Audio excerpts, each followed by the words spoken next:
My life before coming to Eagles Nest was chaos. I started drinking and smoking about 15 years old. I got into drugs real heavy at that time. My addiction started from 15 and it ended all the way up to 21. Through that time I had multiple vehicles that I had lost, family members that had cut me off, jobs that I've lost. Great opportunities are going right out the window.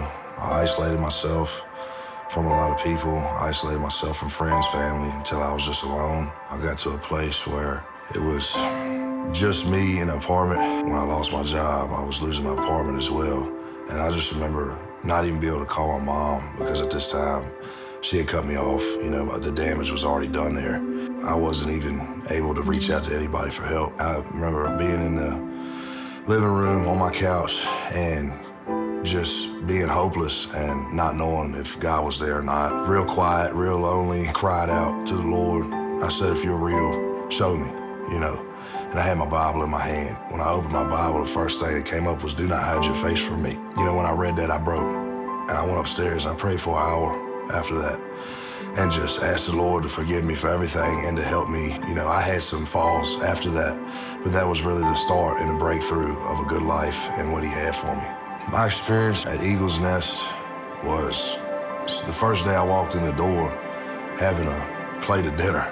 Not worrying about my next meal was probably the best experience I had the first day I was here, and just the welcoming and the familyhood that I hadn't had in years. Coming in, being able to sit down and talk to people again and not being alone and surround myself with a family is what changed my life. That was the first seed that was planted here that meant something to me, just feeling welcome.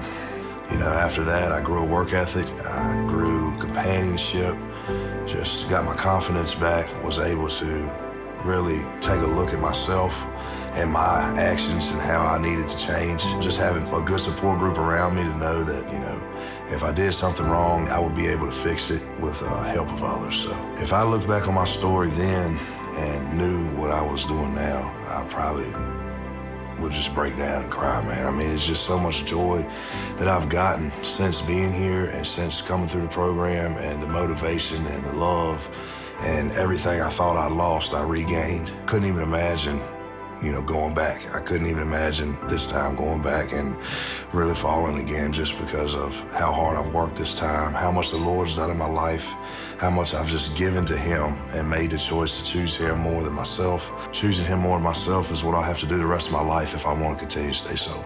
Eagles Nest is just a family. I didn't think that coming to a rehabilitation program or regeneration program would actually feel like a family. It doesn't feel like a program to me. It feels like a brotherhood. And when we come up here and we're serving for the Lord, that's something I've never had in life. Men really devoting their life to Christ. Men that you wouldn't typically think devoting their life to Christ. It's just very impactful. They've taken the worst from the worst here and made something great out of them, and that's all because of Jesus.